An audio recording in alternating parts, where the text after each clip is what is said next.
Shalom, shalom, boa tarde. 11 de Tishrei, 5.783, a contar da criação. Estamos no terceiro dia da semana, que é o terceiro dia para o Shabat. Estamos aí conectados com a tarde com a Torá, neste dia 26 de setembro de 2023, a contar da Era Comum. Estamos aí nos preparando para Sukkot, Hag Sukkot, a festividade de Sukkot, né, que vamos já ter início agora, nesse fim de semana. Ao pôr do sol da sexta-feira próxima, teremos Shabat mais Sukkot, né, o primeiro dia de Sukkot, que é uma festividade de 8 dias.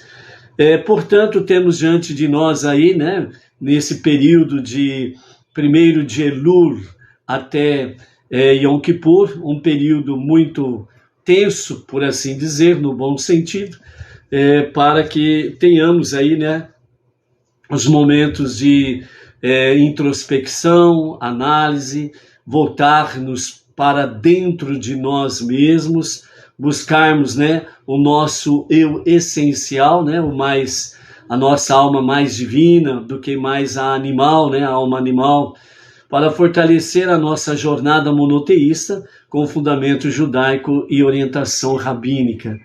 Bendizemos a Hashem que nos deu um período aí de 40 dias realmente desse exame introspectivo. Fizemos a leitura do Salmo, né, o livro de Salmo completo, né, completamos na tarde de ontem, né, de Yom Kippur. Também tivemos muitas e variadas mensagens, exatamente trazendo para nós a reflexão sobre o perdão, Teshuvá, né? Onde nós tivemos aí, entre outros aspectos, nós tivemos aí a questão do círculo, né? Onde nós podemos ver aí o ciclo do perdão correligado, correligado, vamos dizer, muito bem ligado com a questão de perdão, onde nós vimos aí que no hebraico o perdão está na palavra mechilá e que tem conexão com a raiz da palavra mohul, que significa um círculo. Mohul significa um círculo e que a nossa vida foi feita realmente para ser um ciclo de um círculo, né? Então esse ciclo todo, vamos assim dizer, ele se completa cada momento da nossa vida. Não tem nenhum princípio e nenhum fim, mas os nossos sábios falam que a partir do momento em que Deus ele chamou a nossa alma para poder realmente descer a este mundo inferior, habitar um corpo, né? Então esse ciclo do círculo, ele já começou ali dentro da atmosfera divina.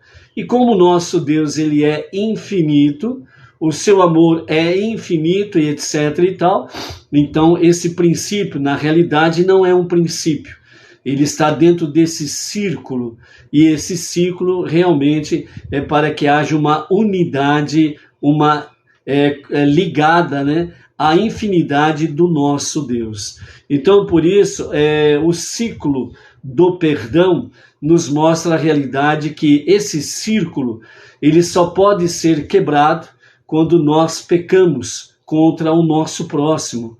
E quando nós pecamos contra o nosso próximo, nós fazemos uma ruptura, uma fratura nesse círculo.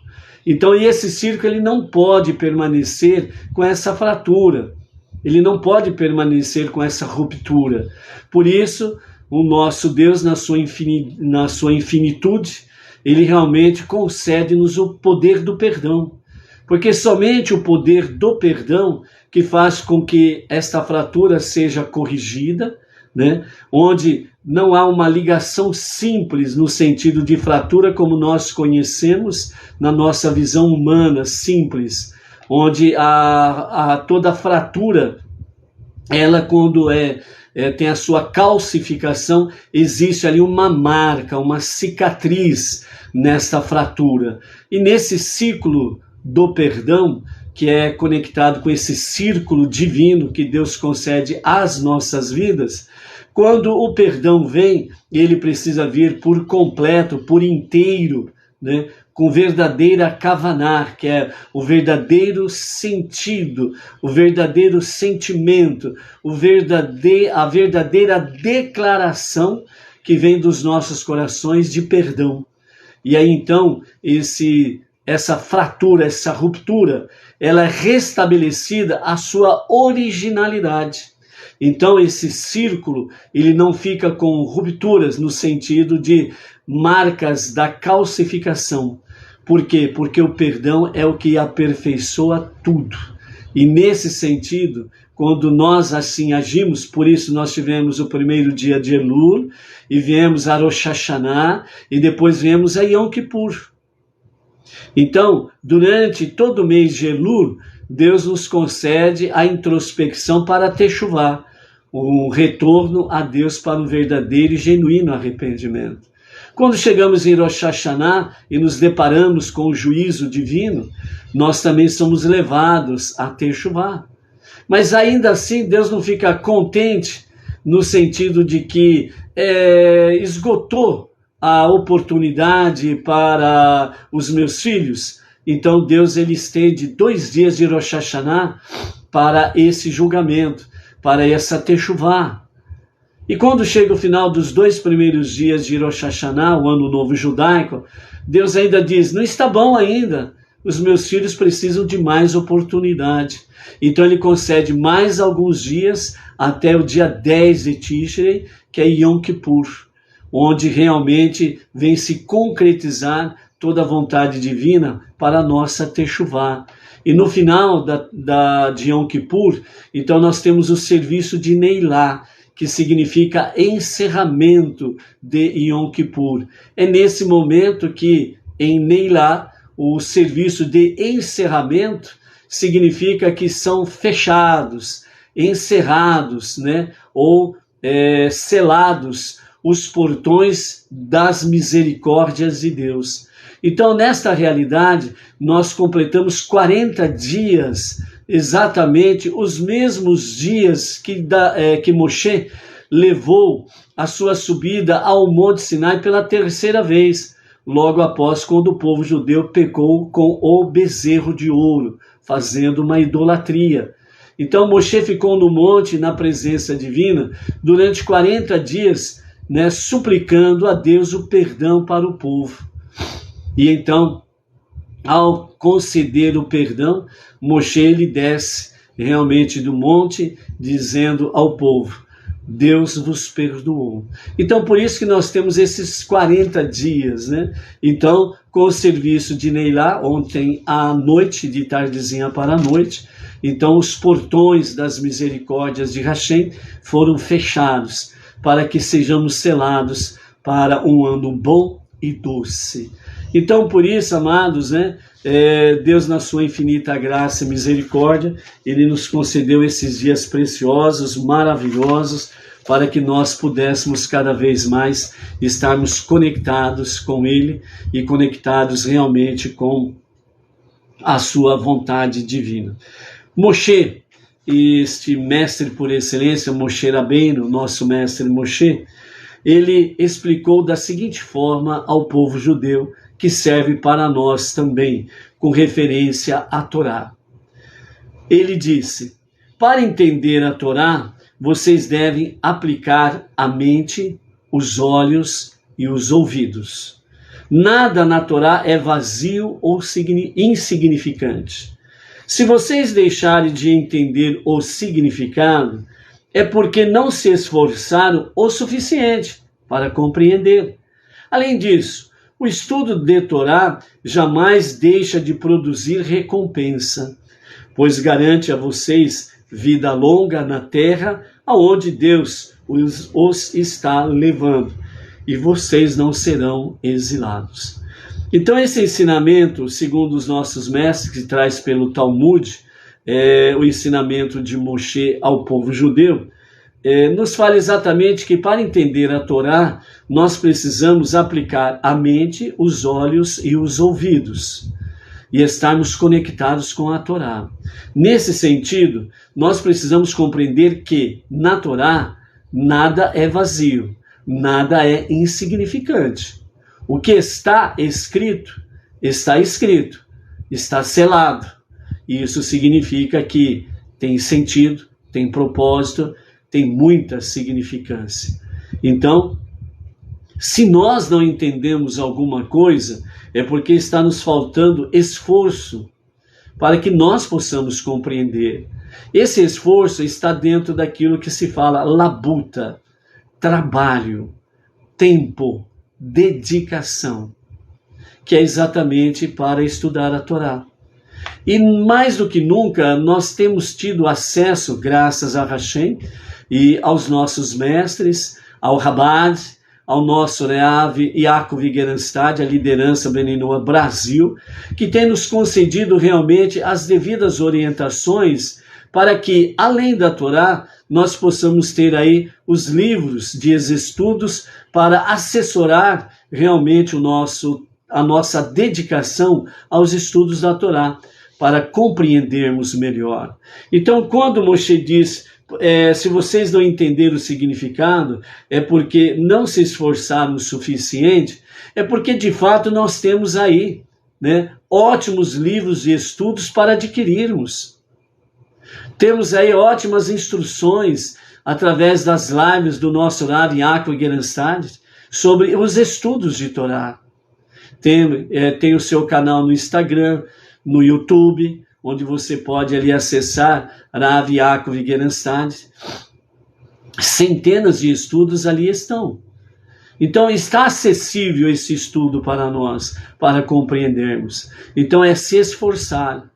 Então, por exemplo, todas as quartas-feiras, a partir das 20h30, nós temos aí a aula semanal do nosso Rav, ao vivo. Então as pessoas, elas precisam aprender a comparecer, entre aspas, na sala de aula, para poder ouvir os estudos da nossa liderança, o nosso Rav Yaakov Gerenstad. Então as pessoas precisam, por exemplo, aprender e se esforçar a não mudar o foco durante todas as quartas-feiras, às 20h30, para poder estar na sala de aula e estudar junto com o nosso Rav Yaakov Gerenstad. Entendeu? Então essa é uma das formas que você pode se esforçar para estudar a Torá. Aqueles que, por exemplo, têm estado conosco nesses 6 anos de A Tarde com a Torá, têm os seus méritos. E Deus leva em consideração isso daí.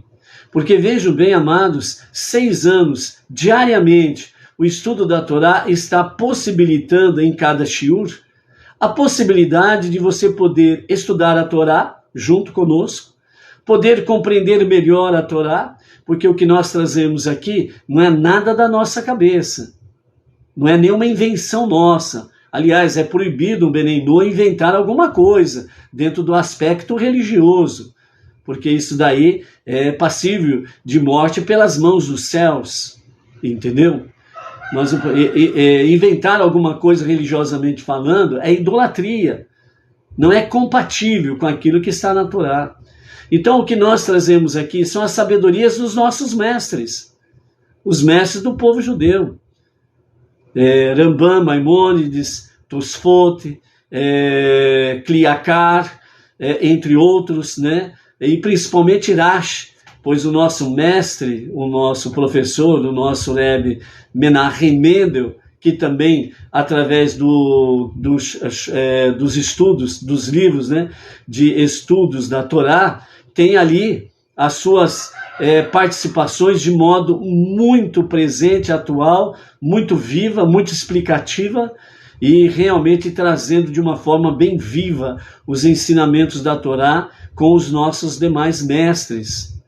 E é o próprio nosso Rebbe Menachem Mendel que nos orienta a estudarmos a Torá com os comentários de Rashi.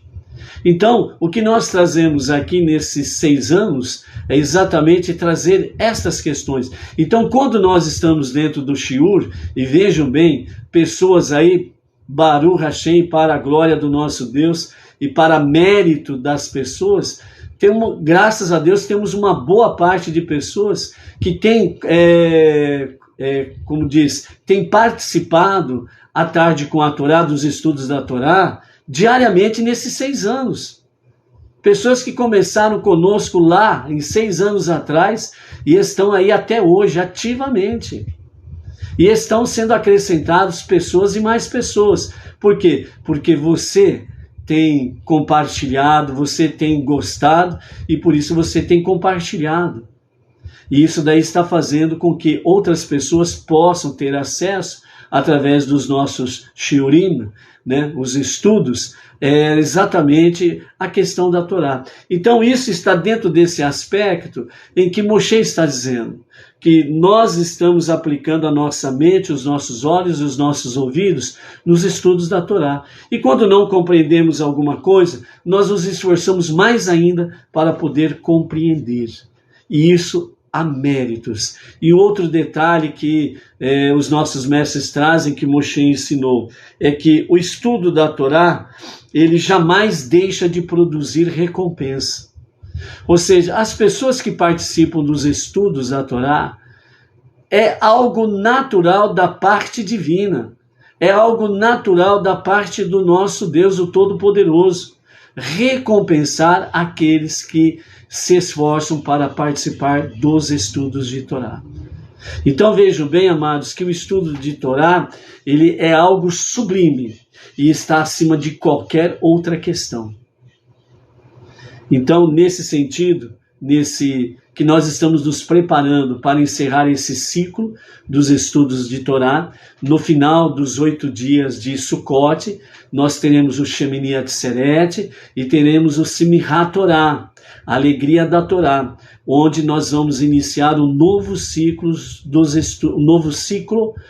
estudos de Torá, para que cada um de nós tenhamos em mente estas realidades que Moshe Rabbeinu traz para nós e é compartilhada pelos nossos mestres do Chabad, para que nós possamos ter essa visão no encerramento desse ciclo dos estudos da Torá, para que nós possamos iniciar um novo ciclo dos estudos da Torá, com Bereshit, Gênesis, né? Começando um novo ciclo com ânimo, né? Boa vontade, com esforço, e sabendo que todo o nosso esforço tem sim a sua recompensa. Mesmo que nós não peçamos nada, né? Não venhamos pedir nada para Deus. Mesmo assim, é do agrado de Deus, é do agrado do Pai recompensar os seus filhos que se esforçam para estar firmes nos estudos da Torá. Ok? Baruch Hashem. A nossa semana, né, esta semana e a semana que vem, nós estamos voltados para a Hag Sukkot, a festa de Sukkot, a festa das tendas, né? E então, os textos sempre estarão nesse sentido sobre festividades. E hoje nós temos aí no capítulo 23 de Levítico, do verso 1 ao 3, diz assim: E o Eterno falou a Moisés, dizendo: Fala aos filhos de Israel e diz-lhes: As festas solenes do Eterno, que vós proclamareis como santas convocações, estas serão minhas festas solenes fixas. Os dias se trabalhará, e no 7º dia será Shabat, de total descanso, santa convocação, nenhum trabalho fareis. É Shabat para o Eterno em todas as nossas moradas. Então, aplicando isso literalmente 100% ao povo judeu, onde realmente dentro da sua dimensão, né, é feriado nacional em Israel, essas festividades solenes, certo? E por serem festividades solenes, há o feriado nacional, então o povo judeu se dedica plenamente na aplicação das suas atividades, das festividades solenes. Para os Benei Noach, que estão dentro de uma outra configuração, ou seja, depende do seu trabalho, o sustento da sua família, o seu próprio sustento, e está sujeito a autoridades dentro do mundo secular. Então, ele é obrigado a trabalhar ele precisa trabalhar, porque se ele faltar ao serviço, terá problemas no seu trabalho, poderá inclusive ser despedido por justa causa, por exemplo, etc. e tal. Então, por isso que dentro da visão e dentro das orientações para os Bnei Noach, nós continuamos as nossas atividades seculares normais, mas a nossa conexão com essas questões é dentro de honrar tanto o Shabat como as festividades solenes. Então, são momentos em que mesmo estejamos no nosso trabalho ou em onde que for, que a nossa vida secular nos obriga a estar presente e não recolhidos para se envolver plenamente com as festividades, significa que você precisa honrar, você precisa estar conectado com a festividade específica daquele dia, daquela semana, né? Você precisa estar honrando, né? Lembrando dos textos referentes àquela festividade, o que concerne àquela própria festividade, qual o seu conteúdo, o porquê dessa festividade, para que você possa estar conectado dessa forma. Então você vai ter mais assim restrições pessoais nas suas atitudes. Você não vai estar aí com brincadeiras à toa, você não vai estar aí participando da roda dos escarnecedores, certo? Você vai estar mais centrado mesmo no seu trabalho, você vai estar mais centrado dentro da atividade espiritual. E quando alguém lhe perguntar alguma coisa, por que você está diferente hoje, você saberá o que responder adequadamente. Ok? Então é esse sentido aí, e não esquecendo que são festividades a Hashem, são festividades ao Eterno, então por isso é importante, é necessário que você esteja conectado dentro desse aspecto aí, ok? Vamos ver alguns aspectos, né, já iniciando a questão de Sukkot, para que nós possamos estar aí conectados com a festividade de Sukkot, que vai começar agora na próxima sexta-feira ao pôr do sol, junto com o Shabat, ok? Então nós temos aí os 4 dias entre Yom Kippur e Sukkot, né, são chamados por um espírito festivo. Ninguém deve jejuar, nem mesmo quem costuma normalmente fazê-lo, no dia de aniversário de falecimento de um de seus pais. Não se recita Tachanun, que são súplicas de perdão pelos pecados.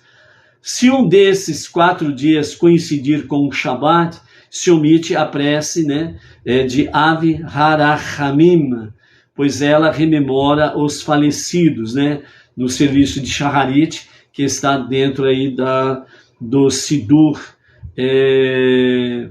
bem como não se faz, né, pedidos de perdão específico para estes momentos, porque é data festiva, você já encerrou o período de pedir perdão. Então o que significa isso? Que a partir de finalizar Yom Kippur, no serviço de Neilá ontem à noite, dentro de uma contabilidade para entendermos, ficou 0 a 0. Você zerou a impureza da sua alma. Você zerou a sua impureza. Então, a partir do encerramento de Neilá ontem, daqui para frente, você está escrevendo um novo histórico da sua vida. Então, vai depender de você o que você vai escrever aí, né, até o próximo Yom Kippur, que é exatamente o que? Você vai ver como que você vai fazer para pesar esta balança, né, a teu favor ou contra você. Vai depender única e exclusivamente de você nesse sentido. Então esses dias são considerados festivos, pois coincidem com os dias da inauguração do primeiro templo. Então a festividade de Sukkot, ela coincide exatamente com a inauguração do primeiro templo. Então você veja, né, realmente como que é magnânimo esta data, a inauguração do primeiro templo. Que foi feita exatamente, né, por Salomão, o rei Salomão, né, em Jerusalém. Nos ocupamos com as mitzvot da época, construímos a sucá e compramos o etrog, sidra e as demais espécies vegetais que são utilizadas com ele, para cumprir os preceitos do Senhor do mundo, o Adon Olam, e que santifica o seu povo Israel e os seus dias sagrados. Na véspera de Sukkot, a pessoa não deve comer em excesso para poder desfrutar da refeição festiva, com bastante apetite na primeira noite de Sukkot, que é uma reunião festiva e comemorativa e, portanto, né, liberado para comer à vontade, né? Então é dentro desse sentido aí que fala para na véspera não comer muito, né? Não se comer em excesso, né? Para poder desfrutar realmente das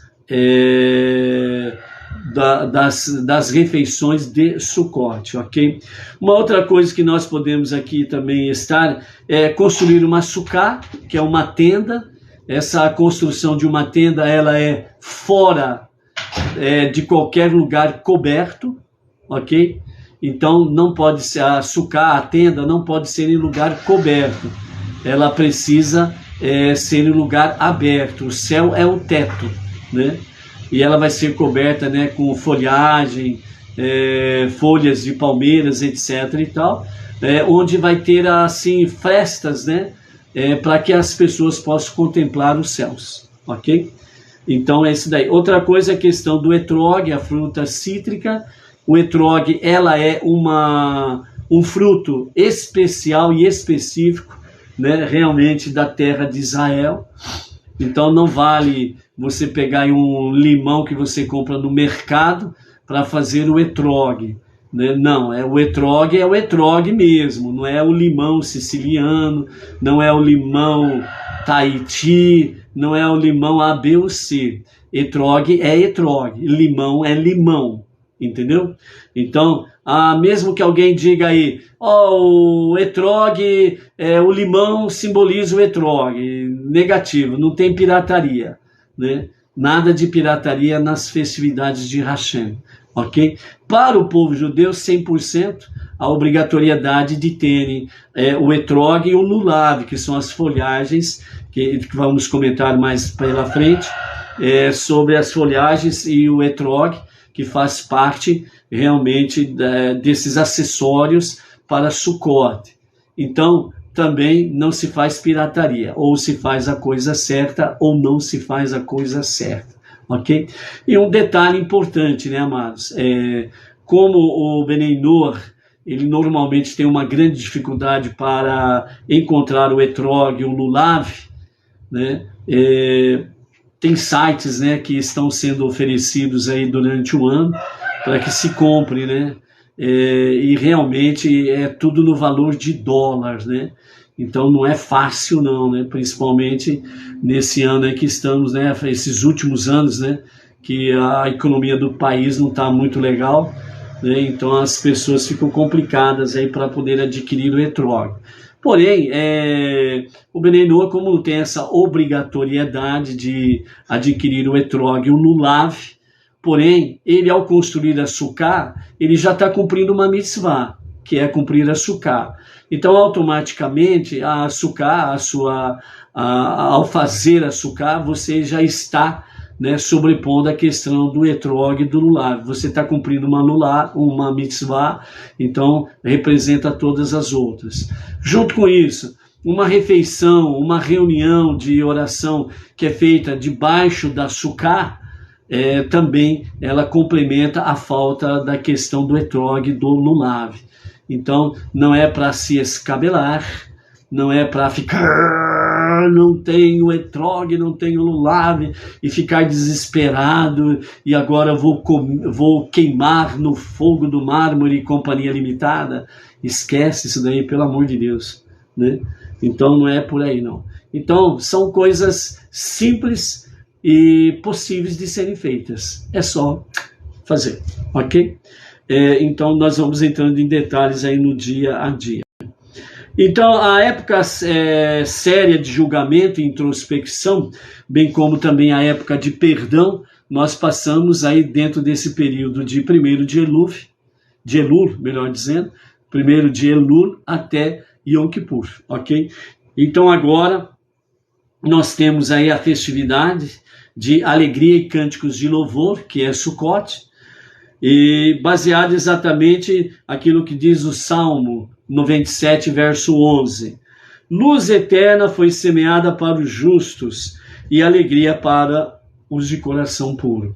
Ou seja, luz eterna foi semeada para os justos, primeiro de Elul até Yom Kippur.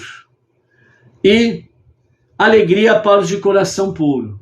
Aqueles que passaram por todo esse processo até Yom Kippur, agora tem Sukkot. Alegria para os de coração puro. Então, com coração puro, nós temos Sukkot. Nós temos a festa das tendas, onde vamos nos alegrar em Hashem, porque precisamos ter a certeza de que os nossos nomes foram selados no livro da vida para um ano bom e doce. Por isso, júbilo e alegria, ok? Ou seja, depois que as pessoas tiverem, então, passado por todo esse processo, canalizaram em seus corações, por meio do arrependimento, a Teshuvá, e elas ficaram merecedoras da alegria da festa de Sukkot. Então, a festividade de Sukkot é uma recompensa da própria Torá para aqueles que vieram desde 1º de Elul até Yom Kippur. Então, a festa começa no dia 15 de Tishrei e se estende por 8 dias, conforme a Torá nos fala aqui no livro de Levítico, capítulo 23, versos 34 a 36, ok? Então, exatamente no pôr do sol da próxima sexta-feira, dia 29 agora, a partir do pôr do sol, nós temos não somente o Shabat, mas temos também a primeira noite de Sukkot. E é uma festa que se estende por 8 dias. No 8º dia temos o Shemini Atzeret, e Simchat Torah, a alegria da Torá. Então, por isso fala que no primeiro dia há uma santa convocação e no 8º dia também uma santa convocação. A assembleia será para vós. O que é uma assembleia? A reunião das pessoas naquela localidade. E ofereceis então ofertas queimadas ao Eterno. É dia festivo no qual Deus vos retém, e nenhuma obra servil fareis. Então as nossas oferendas queimadas para Hashem são as nossas preces que nós realizamos dentro do período de Sukkot, debaixo da tenda, nas nossas reuniões. O 1º e o 8º dia da festa serão feriados religiosos em Israel, isso é uma realidade, e para o povo judeu espalhado nos 4 ventos do planeta, aonde eles estão, para eles se torna um feriado. Por quê? Porque eles são senhores de si mesmos, Eles são senhores dos seus negócios, patati patatá, e então fecha o seu comércio, se recolhe e vão fazer a festividade religiosa. E por isso é proibido realizar qualquer tipo de trabalho, exceto relacionado à preparação da comida para a festividade de Sukkot. Os 5 dias intermediários, para fora de Israel e 6 dias dentro da terra de Israel, é chamado de Hol HaMoed, significando literalmente a parte não sagrada da festa. Nesses dias é permitido executar alguns trabalhos, conforme também será explicado mais para a frente aí. Então, amados, essa é a introdução para as preparações para o nosso Sukkot, que nós possamos juntos estarmos aí mais uma vez em festividade diante de Hashem. O nosso Rebbe Menachem Mendel, ele nos alerta sobre a questão seguinte: foco. Precisamos manter o foco. Se nós olharmos para a direita ou para a esquerda, nós vamos sair da linha, do prumo. Você, enquanto estiver olhando em frente, você segue em linha reta. Quando você olha para a direita ou para a esquerda, você normalmente, o seu caminho fica turvo e fica ondulado. Você tem momentos que vai para a direita, momentos que vai para a esquerda. Então a estrada ela fica sinuosa, porque o seu andar deixou de ser firme, porque você perdeu o foco. Então o nosso Rebbe Menachem Mendel nos aconselha que nós venhamos manter o foco. É por isso que é importante nós termos um rabino, não vários rabinos, para ser os nossos mentores, para ser aquele que nos dão conselhos e diretrizes para o nosso caminhar. Então, você tem na sua frente o nosso Rav Yaakov Gerenstad. que é a nossa liderança Benenua Brasil. Aí você olha para o Rabino A à sua direita, você olha para o Rabino B à sua esquerda, e você fica, diante de você, você fica com 3 caminhos. E aí o que acontece? Uma hora você vai no caminho reto, uma hora você vai para a direita, outra hora você vai para a esquerda. Então essa estrada sua, ela fica sinuosa, não fica um caminho reto. Isso significa você está perdendo o foco. Então por isso que o Pirkei Avot, a sabedoria judaica do Talmud, nos orienta lá no capítulo 1, verso 6, sobre a questão de nós escolhermos um rabino e segui-lo. Isso significa manter o foco. Então o nosso Rebbe Menahem Mendel, ele traz essa questão do foco, para que nós possamos manter uma linha, um procedimento. O rabino A, ele tem uma linha dele, o rabino da esquerda tem outra linha dele. Os 3 estão certos, mas sempre há alguma diferença. Alguém falou pepino e outro falou melancia e o outro falou abacaxi. Aí você fica naquela questão, afinal de contas, qual que eu vou comer? Qual que eu vou saborear? Então é a questão de manter o foco. Manter o foco é uma das diretrizes que nós encontramos na própria Torá. Então, quando o povo judeu esteve diante de um monte Sinai, eles não puderam olhar para lado nem à direita e nem à esquerda, manter os seus olhos fixos no monte Sinai, onde estava Moshe, o seu líder, e dali aonde Deus se revelou a Moshe e a toda a nação, com mais de 3 milhões de judeus e mais alguns milhares de povos misturados que saíram com eles do Egito. Foi uma manifestação divina única na história, que contou com milhões de testemunhas. Todas as outras relações, ou melhor dizendo, todos os outros relatórios que se falaram por aí, posterior a isso, sempre foi falado com uma pessoa sem nenhuma testemunha, dizendo que Deus falou com ele. E Deus não falou com aquela pessoa, porque não teve testemunha. É a mesma coisa essas chamadas profetadas que tem nos últimos tempos. Deus falou comigo, Deus me disse, e joga lá um monte de baboseira para as pessoas, e as pessoas inocentes em até certo ponto, porque hoje está tudo fácil para adquirir conhecimento e sabedoria. Não busca conhecimento e sabedoria quem não quer, quem gosta de prato feito. Isso se chama preguiçoso. Então o preguiçoso, ele não tem muita desculpa não de ser enganado. Ele é enganado porque ele quer. E isso independe da sua posição cultural. Seja a pessoa de mais baixa condição cultural, ou seja, de instrução, e aquela de mais elevada instrução. Independe. Quando as pessoas não buscam nas fontes seguras, realmente se deixam levar, porque é adequado para elas, serem enganadas. Entendeu? Então não há como as pessoas serem enganadas hoje em dia. Basta buscar a verdade, adquirir sabedoria, conhecimento e entendimento. E Deus não vai deixar ninguém às escondidas ou sem conhecimento. Basta buscar, se esforçar. Não vai vir de mão beijada, não. Então, por isso, realmente, o foco que nós precisamos manter, como o povo judeu manteve diante do Monte Sinai, olhando firme para a frente, onde estava o monte, Moshe, Deus se revelando a Moshe e através do povo judeu. Então, nesse sentido, amados, é para que nós possamos manter o foco e nos mantermos firmes para irmos em frente.